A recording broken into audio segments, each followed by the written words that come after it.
Mis amados, que Dios les bendiga. Damos gracias a nuestro Dios en esta mañana por la oportunidad que tenemos de ser ministrados con su palabra una vez más.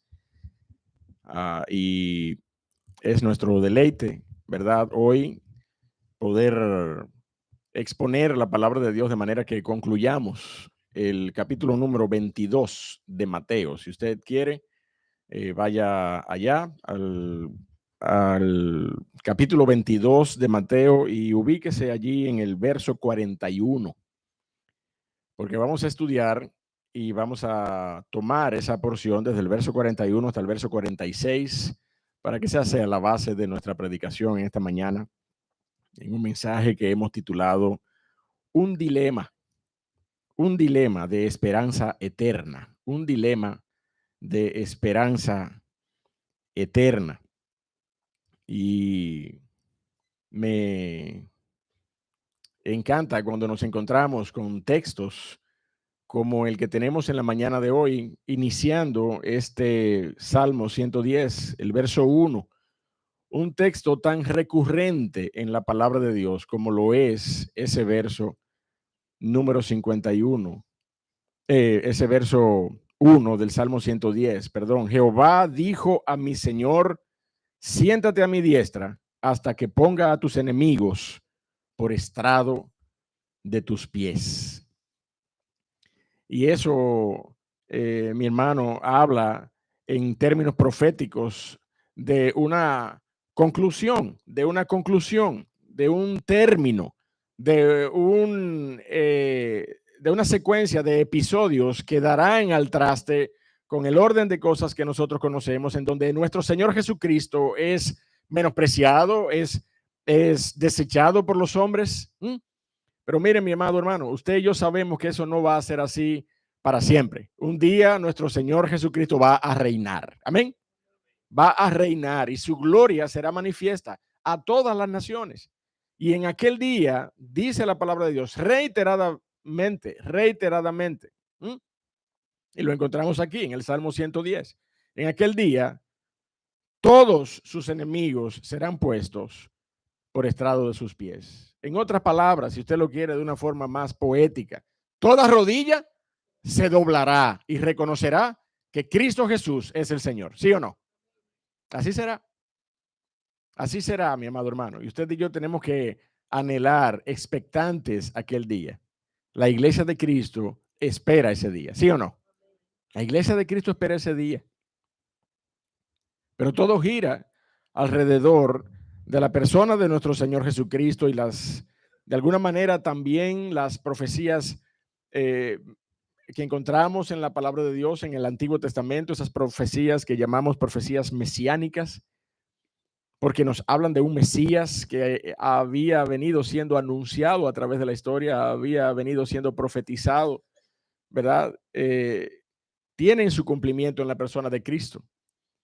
Y el impacto de este cumplimiento, el impacto de estas profecías cumplidas, es lo que dan pie al Señor Jesucristo para dirigirse de la manera que se dirige en esta porción que vamos a estudiar en esta mañana y con la cual vamos a cerrar el capítulo 22. Pero también tenemos la intención de extraer enseñanzas para nuestras vidas hoy a través de esta porción, que si usted la ve en términos literales, posiblemente se sujeta mucho a los aspectos históricos de la revelación de la profecía y del cumplimiento de la profecía, pero usted y yo, por la obra del Espíritu de Dios, seremos capaces de extraer enseñanzas para nuestras vidas hoy a través de esta porción. Amén.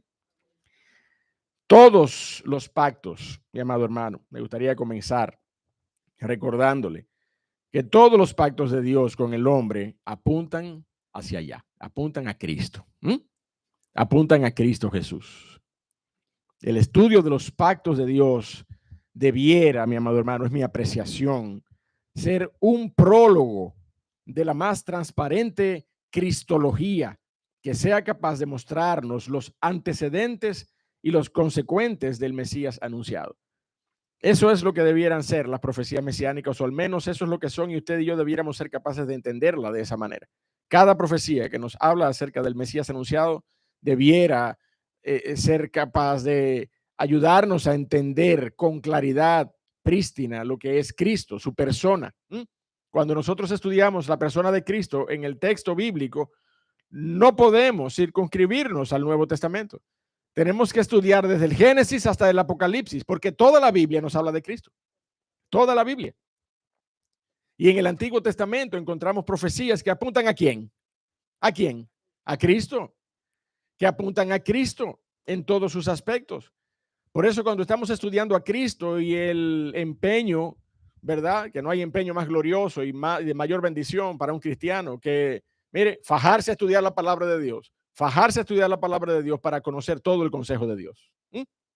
El empeño del creyente en busca de estudiar a Cristo, a la persona de Cristo en la Biblia, cómo se habla de él, apuntando así hacia el futuro, un futuro, mire, a veces incierto, tan incierto que solamente moraba en las mentes de algunos cuantos ancianos que estaban desterrados de la ciudad de Israel en un exilio que por la desobediencia de la nación se chuparon 70 años fuera de la nación de Israel. Y allí en las mentes de aquellos que anhelaban, mire, así casi desvaneciéndose esa esperanza, todavía allí moraba el anhelo de un Mesías redentor. Y cuando nosotros vemos al Cristo del Antiguo Testamento siendo profetizado, cuando nosotros vemos al Cristo del Nuevo Testamento siendo el cumplimiento de esas profecías, nosotros entonces entendemos que el panorama completo de la Biblia es Cristo. El panorama completo de la Biblia es Cristo, y estudiar la persona de Cristo de esa manera es lo que en teología se conoce como cristología. Es el estudio de la persona de Cristo, su persona, su carácter, sus propósitos. Todas las profecías del Antiguo Testamento que nos hablan de Cristo deben ayudarnos a eso, a entender de manera más clara, ¿verdad?, sus propósitos, su persona y sus propósitos. Por ejemplo, cuando nosotros leemos el pacto de Dios con la nación de Israel, pero sobre todo con los de la fe, encontramos su declaración, y usted lo ha leído en varias otras porciones, porque de igual manera es un texto muy recurrente en el Antiguo Testamento, la declaración de Dios con respecto a la nación de Israel: yo seré su Dios y ustedes serán mi pueblo. ¿Usted lo ha leído eso, sí o no? Yo seré su Dios y ustedes serán mi pueblo. Cuando nosotros leemos esa declaración de nuestro Dios, vamos a encontrar que es completamente coherente con la declaración acerca del antecedente mesiánico anunciado de manera personificada en David, cuando dice: yo seré su padre y él será a mi hijo. Y esa relación, esa equivalencia, mire, directa, nos ayuda a entender la porción de esta mañana. La línea de David, la línea genealógica de David, por tanto, es declarada como una representación del pueblo de Dios y representativa del Mesías anunciado. El Señor Jesucristo es una referencia para el estudio del cumplimiento de estas profecías en términos de su persona, porque en él estas profecías hayan cumplimiento.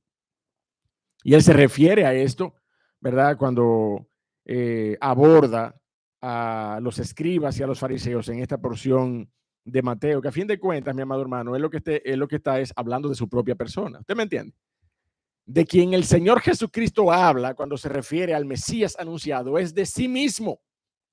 Es de sí mismo, para confrontar la incredulidad de los escribas y de los fariseos. Y mire cómo lo hace. Vaya conmigo allí a Mateo 22. Si usted está ahí, lea conmigo desde el verso 41. Dice la palabra de Dios allí: y estando juntos los fariseos, Jesús les preguntó diciendo: ¿qué pensáis del Cristo? ¿De quién es hijo? ¿Y qué le dijeron ellos? De David. Y el Señor Jesucristo les dijo: pues, ¿cómo es que David en el Espíritu le llama Señor?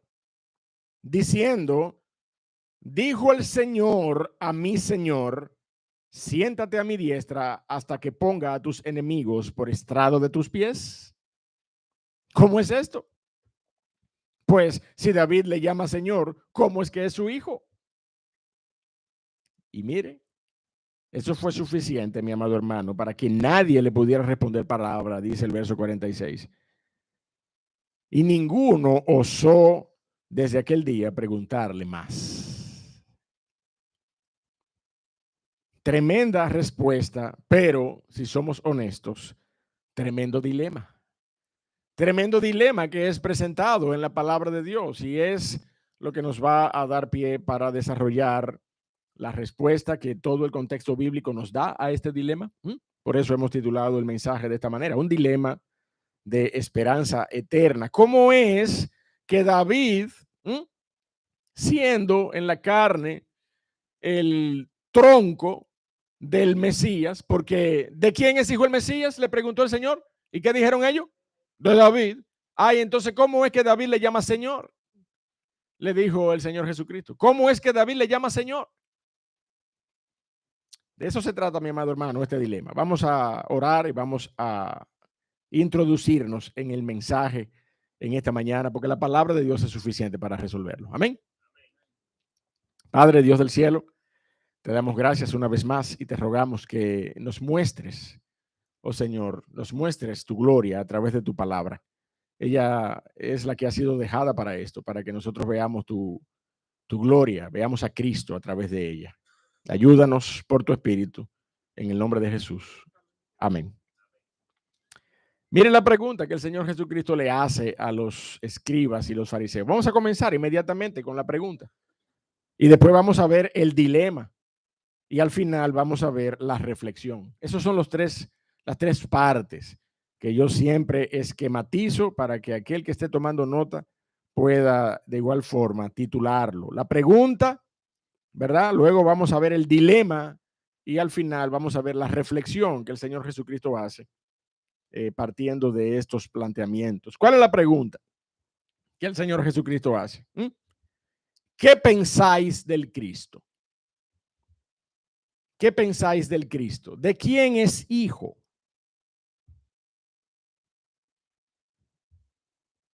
¿Qué pensáis del Cristo? Mire, usted sabe que a veces ese tipo de preguntas por fuerza necesita una segunda pregunta complementaria que lleve a la persona, al oyente, a entender qué es lo que se está preguntando acerca de el Mesías. Es como cuando usted y yo preguntamos, ¿tú crees en Cristo? A una persona, usted sabe, estamos en la calle, por ejemplo, predicando, y le preguntamos a alguien con quien ya hemos establecido una conversación, ¿tú crees en la persona de Cristo?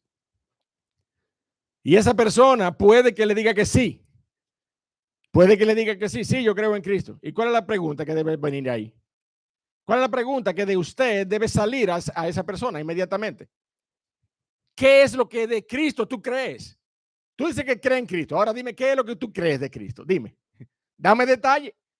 Porque creer en Cristo así, de manera declarativa, general, sí, yo creo en Cristo. Ah, pero dime, ¿qué es lo que tú crees de Cristo? Dame detalle para yo saber si tú vas por el camino correcto, bíblicamente establecido, acerca de la persona de Cristo. Eso es un poco lo que el Señor Jesucristo hace aquí. El Señor Jesucristo, ¿qué pensáis del Cristo? Le dice a los escribas y fariseos. Y el Señor Jesucristo habla como en tercera persona. Él, la primera persona, le pregunta a los fariseos, que son la segunda persona de esta conversación, acerca de una tercera persona.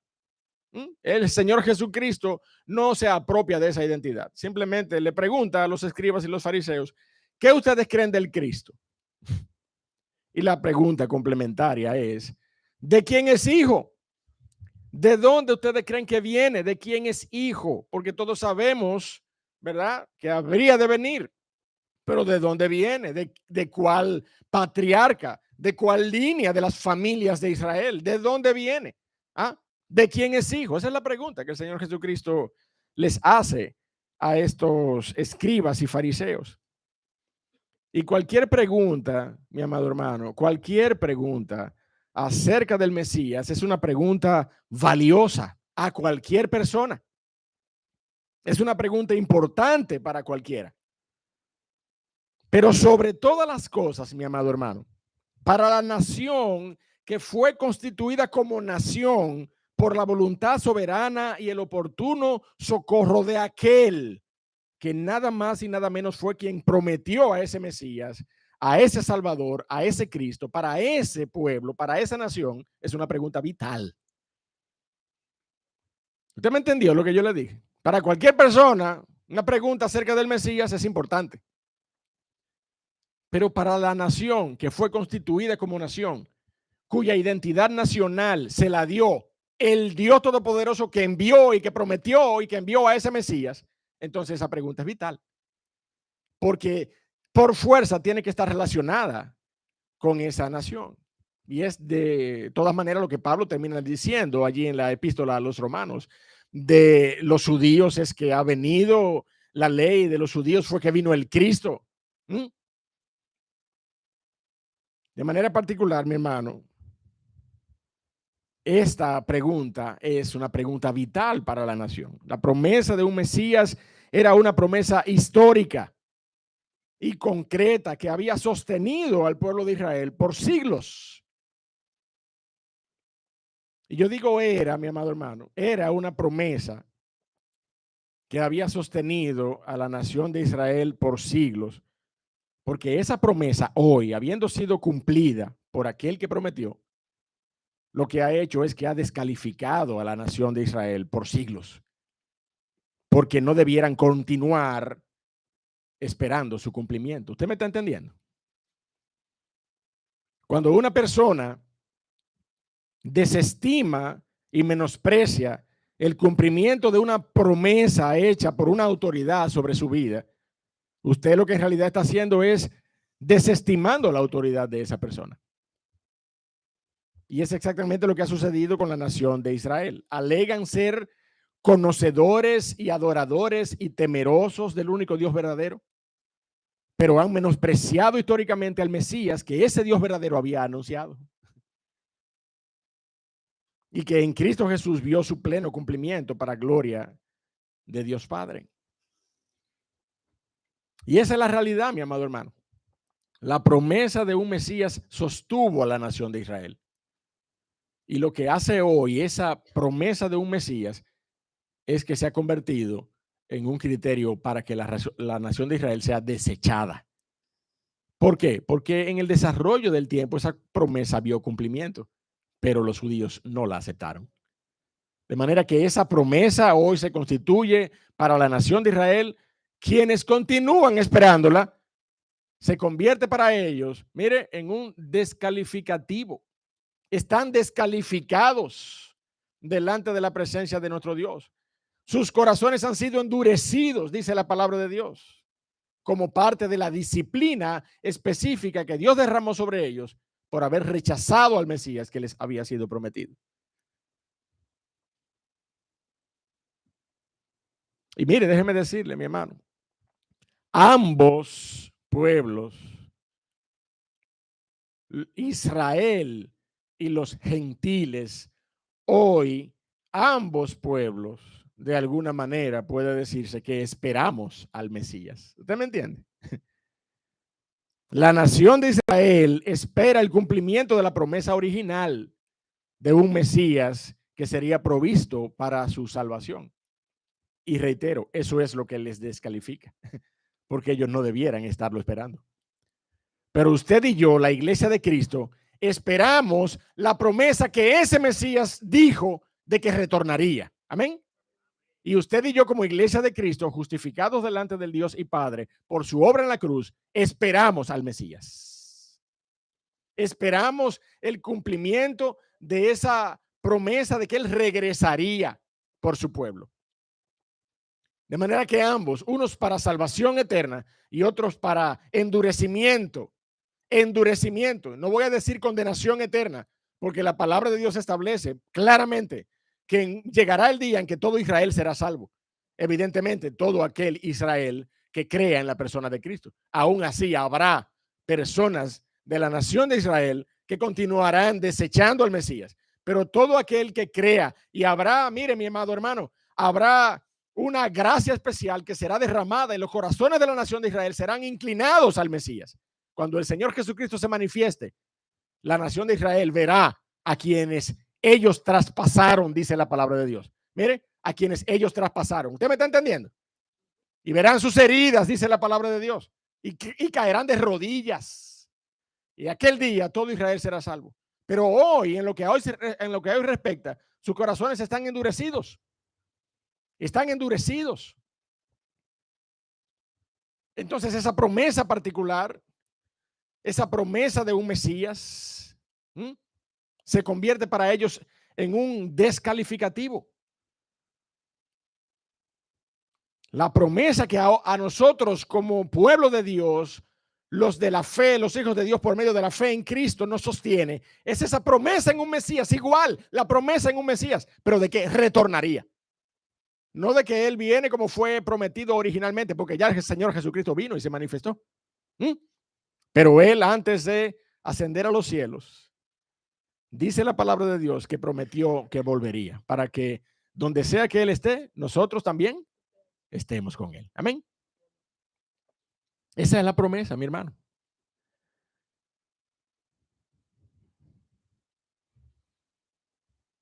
Ambos esperamos al Mesías. Esa es la realidad.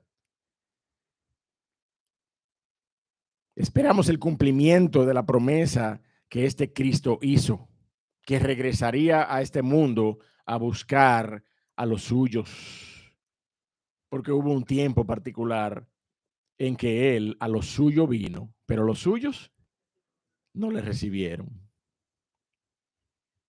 Y dice la palabra de Dios que a todos los que le recibieron, a los que creen en su nombre,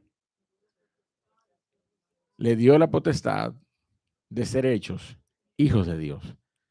Y por sus hijos es que el Señor Jesucristo viene. Amén. Por sus hijos es que el Señor Jesucristo viene. De manera, mi amado hermano, que hoy es el tiempo en el que tú debieras reflexionar en estas cosas y poder plantearte tu condición espiritual. ¿Soy yo un hijo de Dios? ¿Soy yo una hija de Dios? ¿O simplemente estoy domingo tras domingo recibiendo estas verdades bíblicas que me confrontan, pero no procedo yo a una decisión en mi vida para recibir a Cristo como Señor y Salvador?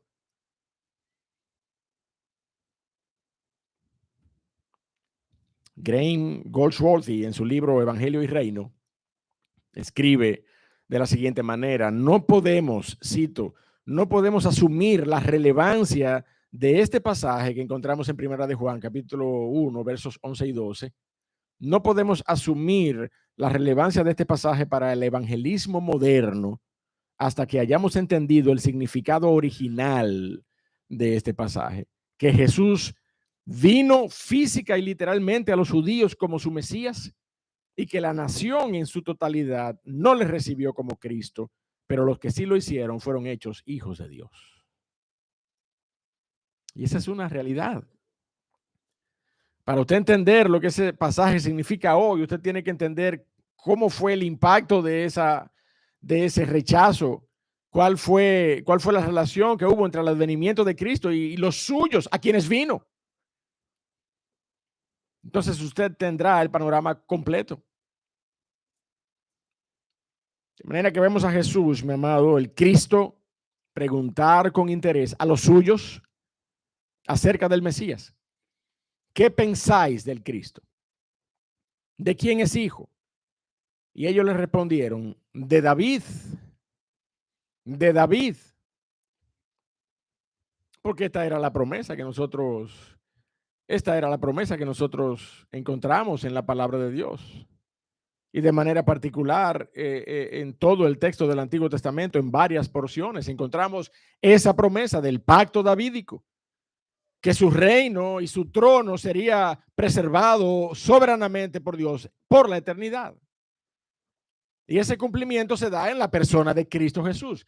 Cristo Jesús, un descendiente en la carne del rey David, porque encontramos al rey David allí en la línea genealógica del Señor Jesucristo en Mateo capítulo 1, que un descendiente al trono iba a ocupar el trono por los siglos de los siglos.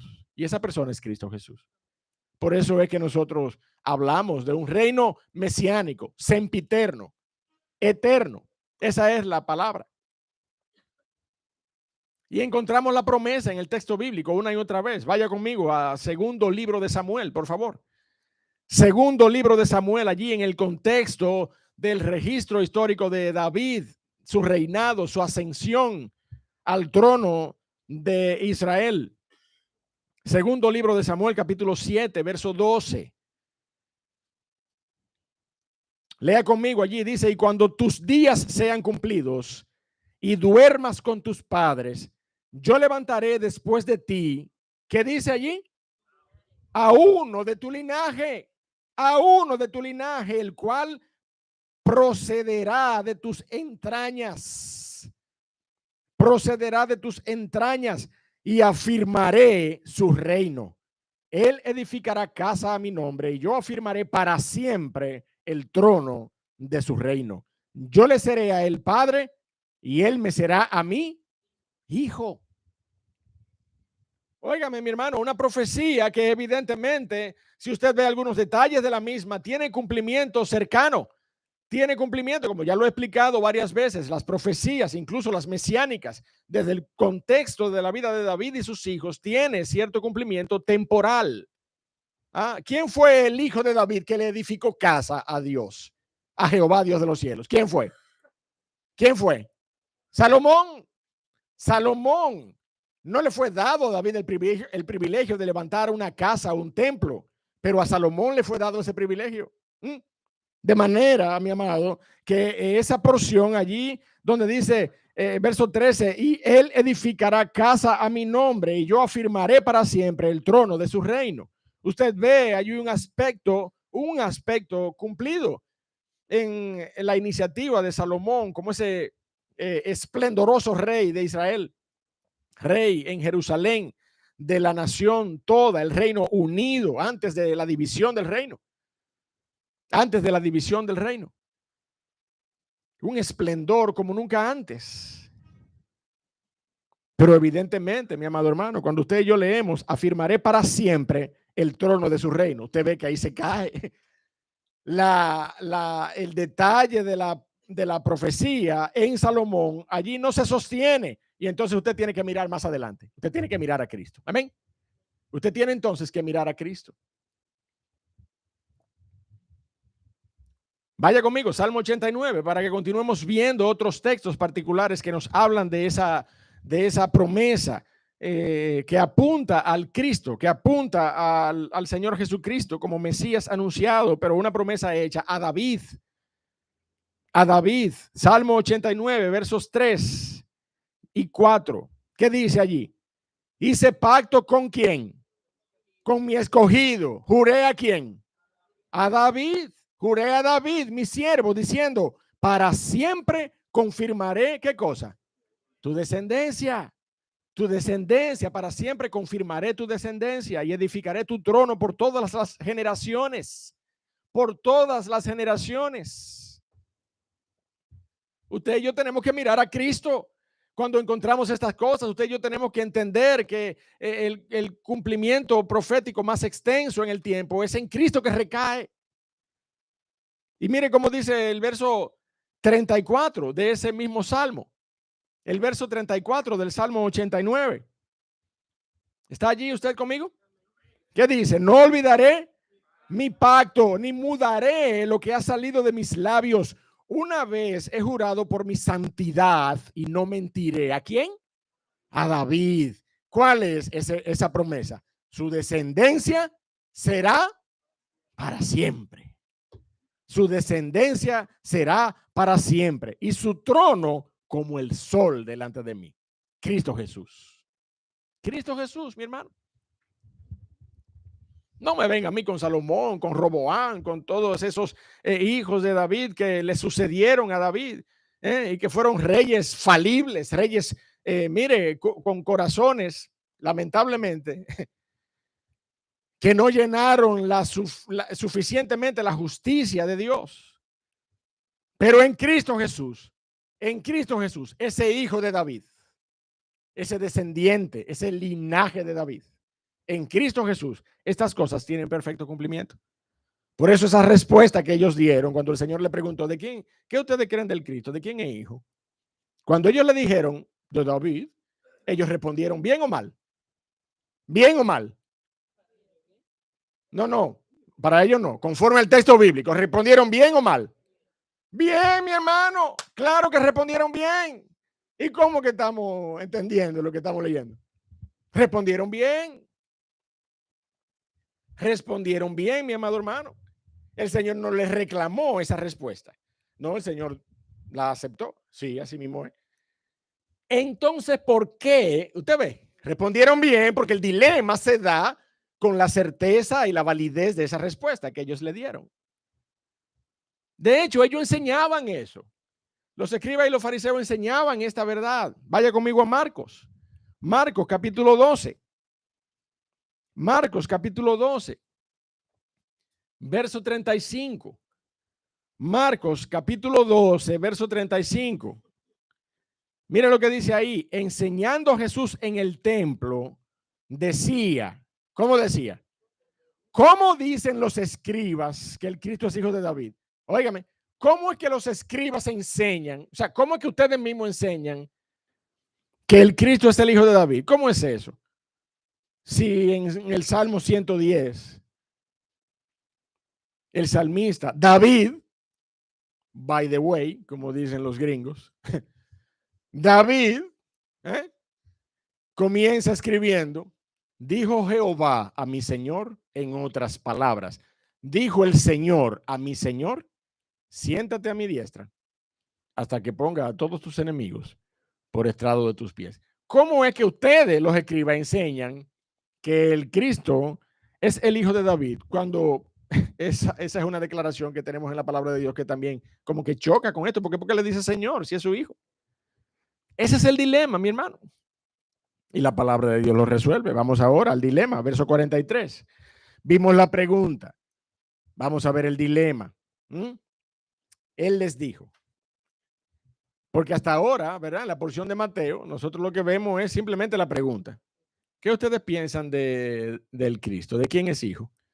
Y ellos le respondieron, de David. Bueno, pues mire el verso 43.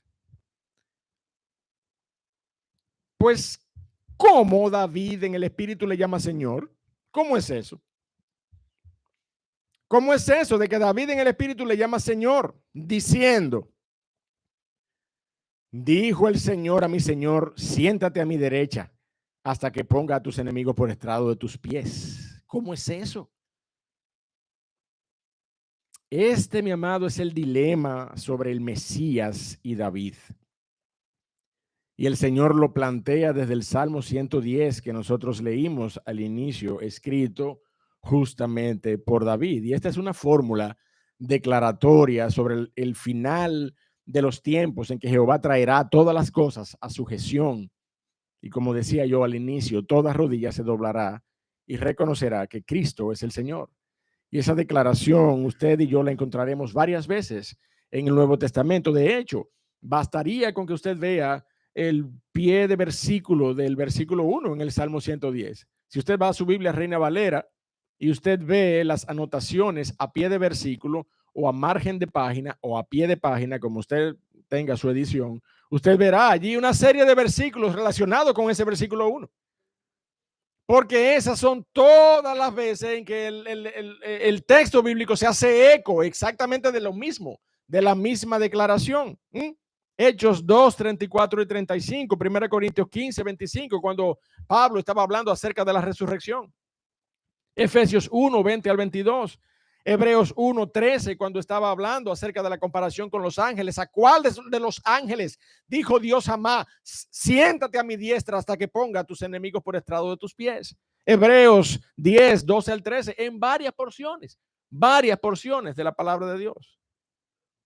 Usted va a encontrar esa referencia, pero el dilema, mi amado hermano, es este. ¿Cómo es que David en el Espíritu le llama Señor a quienes ustedes dicen y los profetas enseñan que es su hijo? Esta es una firme evidencia, mi amado hermano, de la naturaleza divina del Mesías. Amén. La naturaleza divina del Mesías. Una firme evidencia de la naturaleza omnipresente, trascendental y eterna de su persona, siendo en verdad la raíz, no la rama, la raíz de David. Y usted sabe que la raíz antecede al árbol, ¿sí o no? ¿Qué árbol crece sin que haya una raíz? Ninguno. Debe haber una raíz. Que hay algunos árboles que tienen esa raíz externa, por afuera, y se ve la raíz. Ahí usted la encuentra en los manglares, esos árboles que tienen sus raíces, pero esa es la raíz. No hay árbol sin raíz.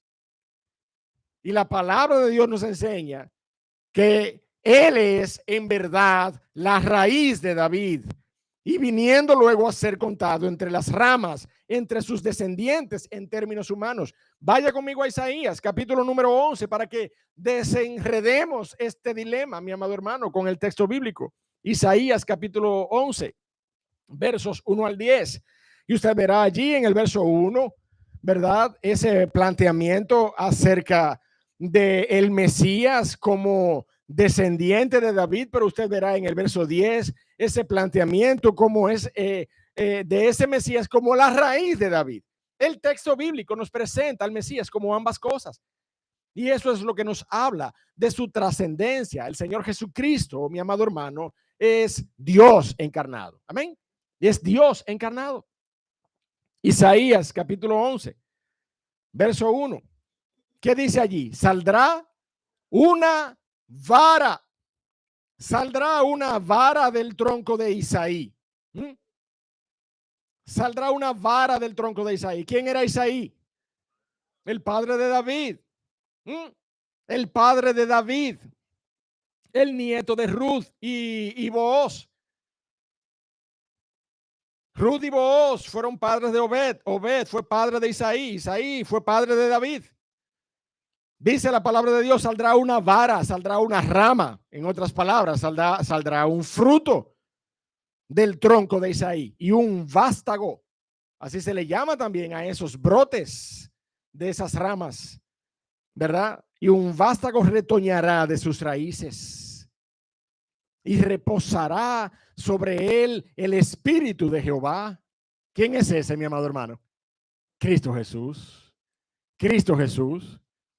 Entonces el texto nos está dando una perspectiva del linaje de David, una perspectiva humana, una perspectiva de la encarnación del verbo de Dios. Saldrá una vara del tronco de Isaí, un vástago retoñará de sus raíces y reposará sobre él el espíritu de Jehová, espíritu de sabiduría y de inteligencia, espíritu de consejo y de poder, espíritu de conocimiento y de temor de Jehová, y le hará entender diligente en el temor de Jehová. No juzgará según la vista de sus ojos, ni arguirá por lo que oigan sus oídos, sino que juzgará con justicia a los pobres y arguirá con equidad a los mansos de la tierra. Y herirá la tierra con la vara de su boca, y con el espíritu de sus labios matará al impío. Y será la justicia cinto de sus lomos, y la fidelidad ceñidor de su cintura. Morará el lobo con el cordero, y el leopardo con el cabrito se acostará. Ya usted y yo nos ubicamos mentalmente en el contexto escatológico. Gloria a Dios. Allá en el contexto, mire, donde el becerro y el león y la bestia doméstica andarán juntos, y un niño los pastoreará. La vaca y la osa pasarán, verso 7. Sus crías se echarán juntas, y el león como el buey comerá paja, y el niño de pecho jugará sobre la cueva del áspid, y el recién destetado extenderá su mano sobre la caverna de la víbora. No harán mal, ni dañarán en todo mi santo monte, porque la tierra, mi amado hermano, será llena del conocimiento de Jehová, como las aguas cubren la mar. Gloria a Dios. Pero mire conmigo, mi amado hermano, el verso 10. Acontecerá en aquel tiempo que, ¿quién dice allí? El vástago de David. La rama de David. No, mi amado hermano, ¿qué dice ahí ahora? La raíz de David.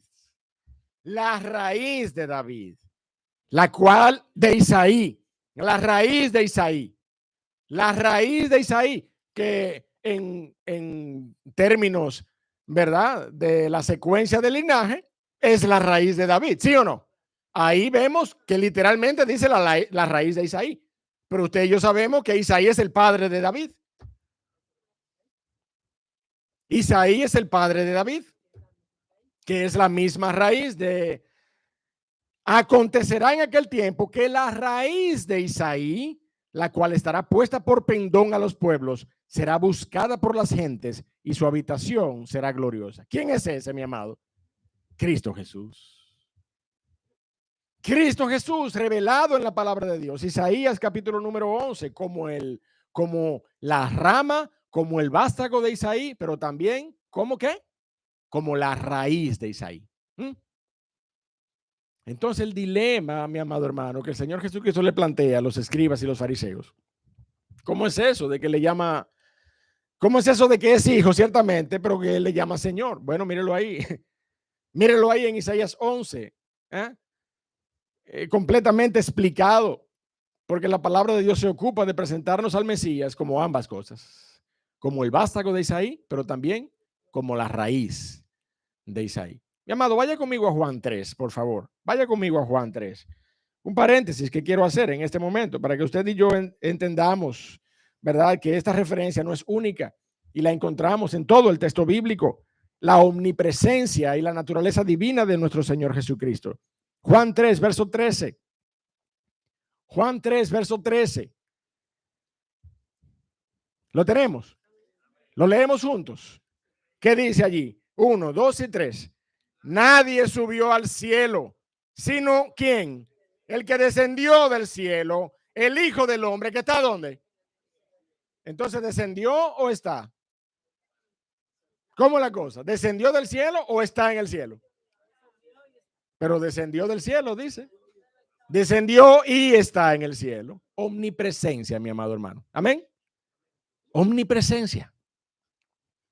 El Señor Jesucristo, en este pasaje, hablando a Nicodemo de manera directa, Nicodemo, nadie subió al cielo jamás,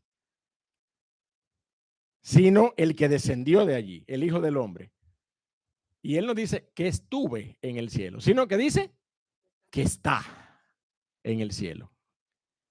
Esa es la característica, mi amado hermano, omnipresente, que también nosotros debiéramos ser capaces de inferir de esta declaración acerca de el Mesías anunciado como vástago, pero también como raíz de Isaí.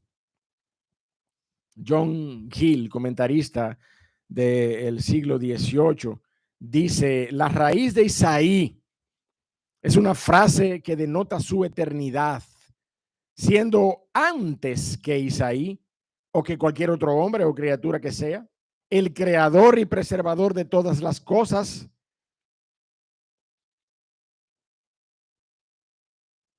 el preservador y creador de Isaí y de todos los hombres, y como mediador es la raíz de la que proviene Isaí y todos los elegidos de Dios. Tienen su ser en Él, están arraigados y cimentados en Él y son sostenidos por Él, como las ramas son sostenidas por la raíz y encuentran su vida y alimento, su fecundidad, su santidad y su perseverancia en Él. Él es la raíz de Isaí. Él antecede toda la creación porque por medio de Él todas las cosas fueron hechas. Amén. Y el Señor Jesucristo, mi amado, termina con una reiteración de la pregunta, que es más bien una reflexión. Dice en el verso 45, pues si David se llama Señor, le llama Señor, pues si David le llama Señor, ¿cómo es su hijo? ¿Cómo es su hijo? ¿Cómo es que es su hijo? Y vemos que nadie le podía responder a este dilema, ni osó alguno desde aquel día preguntarle más, dice la palabra de Dios. Y es que si David le llama Señor, mi amado hermano,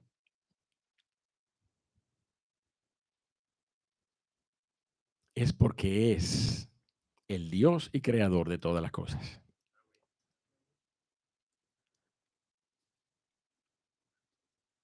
Aparece, mi amado hermano, allí, después en el árbol genealógico de David, el Mesías anunciado en la generación número 14, desde Abraham hasta David, lo leemos claramente en Mateo capítulo 1, de una manera, mire, prácticamente maravillosamente orquestada por el Dios de los cielos. Desde Abraham hasta David, 14 generaciones, dice esa genealogía. Desde David hasta la deportación a Babilonia, 14 generaciones. Y desde la deportación de Babilonia hasta el Cristo, hasta el Mesías anunciado, 14 generaciones. Y allí, en ese linaje escogido, David. Tú y yo, mi amado,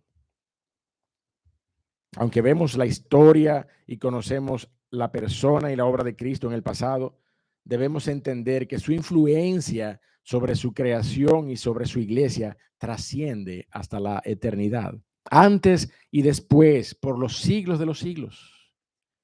Él es el hijo de David, pero él es la raíz de David. Él es el hijo de Dios, pero él es Dios. Esa es la equivalencia que tú y yo tenemos que terminar asumiendo en esta mañana, entendiendo que no estamos hablando de un hombre histórico. Si tú estás aquí en esta mañana y no tienes a Cristo, esa es la conclusión de este dilema, la conclusión reflexiva del dilema que el Señor Jesucristo plantea. No estamos hablando de un hombre histórico que en un momento dado fue vástago de David, no.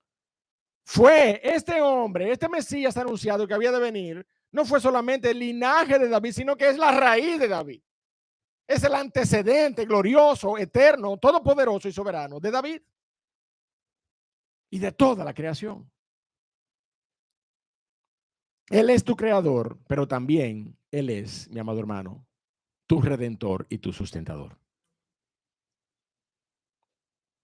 Por eso, mi clamor, mi amado hermano, es que mires a Cristo hoy como ese cumplimiento de la gran promesa de un redentor para tu salvación.